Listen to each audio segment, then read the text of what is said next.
ರಾಷ್ಟ್ರೀಯ ಲಾಂಛನ.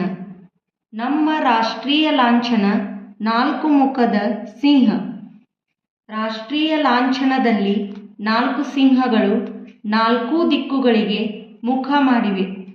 3 ಮುಖಗಳು ಕಾಣಿಸುತ್ತವೆ. 1 ಮುಖ ಹಿಂಭಾಗದಲ್ಲಿದೆ.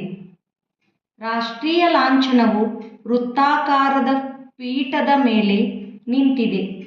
ಪೀಠದ 4 ದಿಕ್ಕುಗಳಲ್ಲೂ ಒಂದೊಂದು ಚಕ್ರವಿದೆ.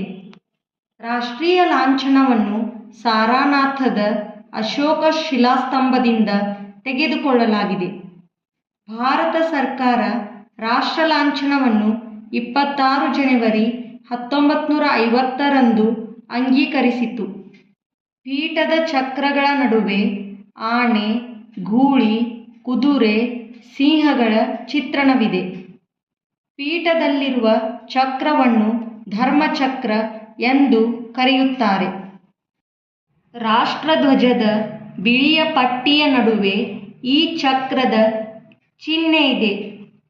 ಪೀಠದ ಕೆಳಗೆ ದೇವನಾಗರಿ ಲಿಪಿಯಲ್ಲಿ ಸತ್ಯಮೇವ ಜಯತೆ ಎಂಬ ಪದವನ್ನು ಕಾಣಬಹುದು. ಇದನ್ನು ಮಂಡಕ ಉಪನಿಷತ್ತಿನಲ್ಲಿ ಕಾಣಬಹುದು. 4 ಸಿಂಹಗಳು ಶಕ್ತಿ, ಧೈರ್ಯ, ಆತ್ಮವಿಶ್ವಾಸ ಮತ್ತು ಹೆಮ್ಮೆಯನ್ನು ಸೂಚಿಸುತ್ತದೆ.